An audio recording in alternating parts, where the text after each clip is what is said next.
Dulu kita di Suriah ada mufti di Damaskus namanya Syekh Adnan Al-Afyuni. Kira-kira setahun lalu meninggal dunia, dibom di mobilnya lagi dalam perjalanan dakwah.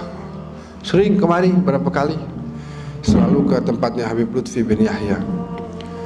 Syekh Adnan cerita, dulu ada orang Suriah namanya Abu Adib.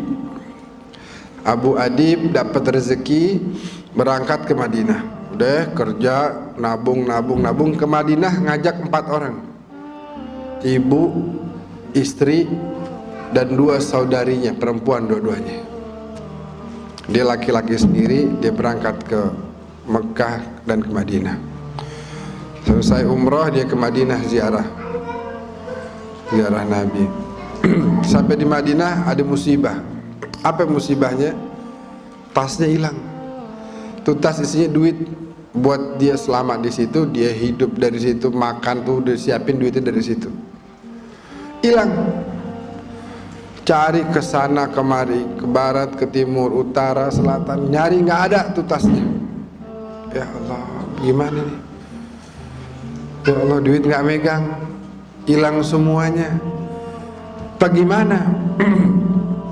Dia keingetan dawuhnya para ulama yang mengatakan bahwasanya kalau idza daqat bikal ahwalu yawman fa'akthir fi salati ala Muhammad. Kalau seandainya kondisimu lagi sulit, maka perbanyaklah baca salawat kepada Nabi Muhammad sallallahu alaihi wasallam. Dia keingetan tuh, waduh sekarang saya lagi sulit, keliling-keliling hotel, jalanan, gak ketemu tuh tas. Dia keingetan bahwa kalau dalam kondisi sulit, perbanyak aja baca sholawat. Perbanyak aja baca sholawat. Baca sholawat itu luar biasa, Bu. Siapa orang sholawat 1 kali, Allah sholawat 10 kali. Siapa orang sholawat 10 kali, Allah sholawat 100. Siapa orang sholawat 100, Allah sholawat 1000 kepada dia. Siapa orang sholawat 1000, hurrima jasaduhu minan nar, maka diharamkan jasadnya masuk ke dalam neraka. Orang sholawat 1 hari 1000 kali bisa istiqamah, maka gampang kok 1000. Dulu kiai-kiai dulu tuh kalau ditanya gimana santri-santri, ini santri pada malas. Kenapa? Masa baca tahlil sehari cuma bisa 5000 kali? Oh dulu itu dianggap malas tuh. Oh kita 15 kali aja jarang. Ini 5000 rutin tiap hari dibilang malas. Kata siapa tuh di Jawa Tengah ada kiai, wah kalian pada jadi orang bangkrut semuanya, bangkrut. Kenapa? Kata yang lain tanya kenapa? Ini nggak bisa baca tahlil cuma 5000 doang, baca la ilaha illallahnya setiap hari. Malu di hadapan Allah cuma baca 5000. Nah ini sholawat 1000 kali azim, punya pengaruh yang luar biasa. Kalau kita udah dawamkan tuh, kita nggak bakal bisa lewat, nggak bakal bisa kita lepas nih.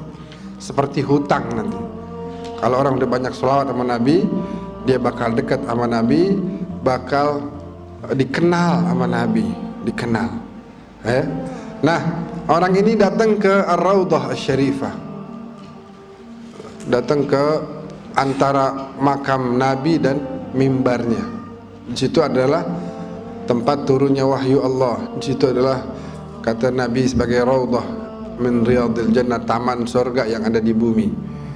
Akhirnya tuh orang datang ke situ bacain sholawat dengan niat supaya ini masalah yang dia lagi hadapin bisa dapat jalan keluar. Kesian ibunya, bininya, saudarinya 2. Dia pikir bagaimana, udah dia datang situ dia bacain sholawat aja. Allahumma sholli ala Muhammad wa ali Muhammad. Allahumma sholli ala sayyidina Muhammad wa ali sayyidina Muhammad. Allahumma sholli ala sayyidina Muhammad wa ali sayyidina Muhammad. Begitu. Sehingga karena dia dari tadi tuh nyari ke sono kemari, rupanya capek dia. Lagi baca sholawat sambil nyender begitu. Ini yang cerita mufti Damaskus nih, Syekh Adnan Al-Afyuni. Sambil dia senderan gitu ya, akhirnya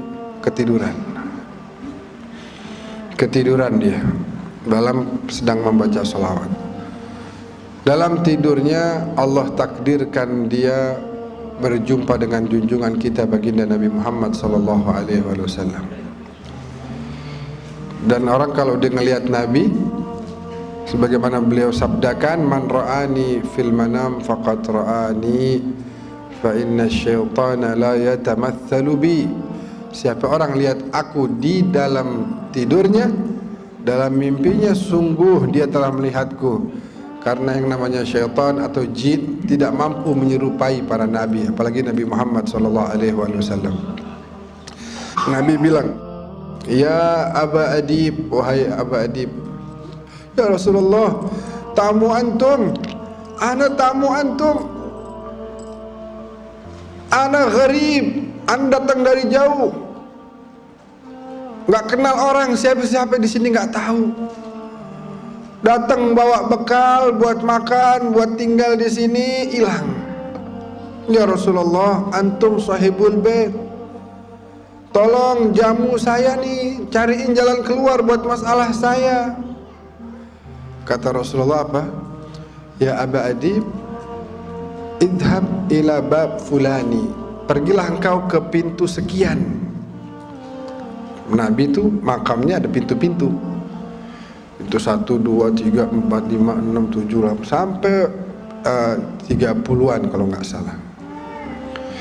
Pergi engkau ke pintu sekian disebut sama Nabi. Nanti ada penjaga makam di situ, namanya Utsman. Bilang sama dia bahwasanya inna Rasulullah yuqri'uka salam. Nabi Muhammad bilang kirim salam sama dia.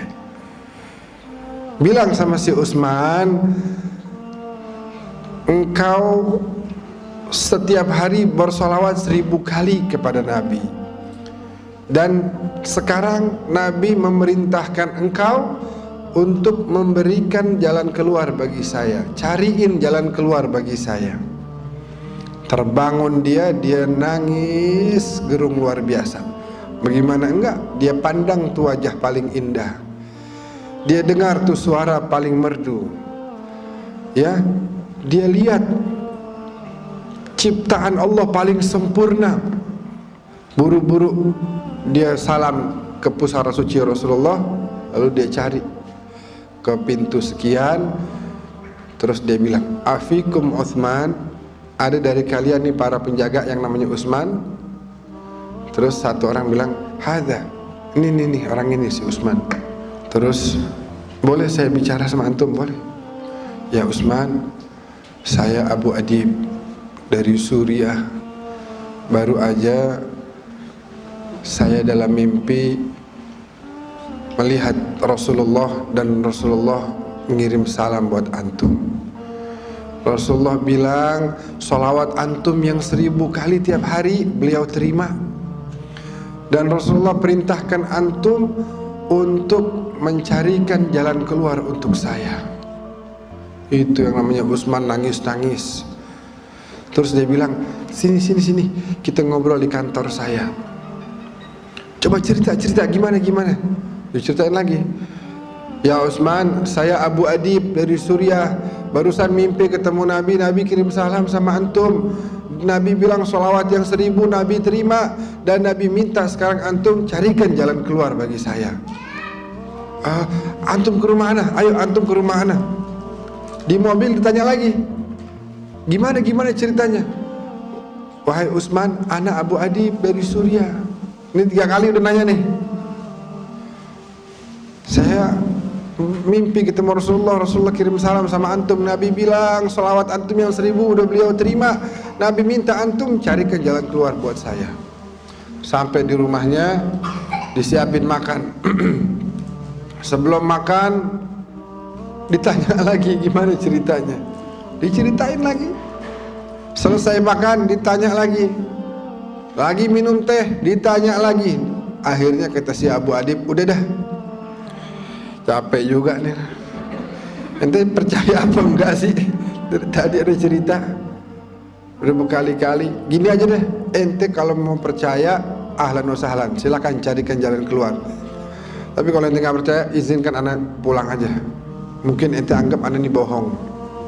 Tapi emang begitu, ana mimpi tadi begitu, apa adanya ana sampaikan. Kata si Utsman, laqad saddaqtuka min marratil ula. Dari pertama kali engkau cerita, aku udah percaya. Tapi ucapanmu Rasulullah kirim salam kepada aku itu ingin aku dengar lagi, aku dengar lagi, aku dengar lagi, saking aku senangnya. Tiap dengar kabar dapat ucapan Rasulullah yuqri'uka salam.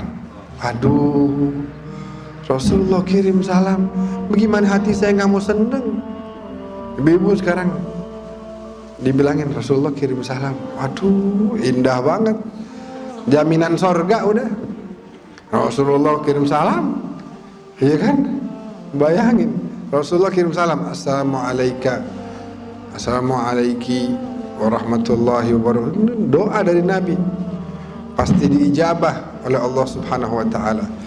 Kata si Utsman, anu udah percaya sama antum dari mulai antum cerita yang pertama kali. Tapi anu pengen dengar lagi, pengen dengar lagi.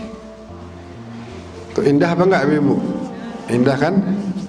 Katanya si Utsman akhirnya, sekarang semua keperluanmu aku yang tanggung.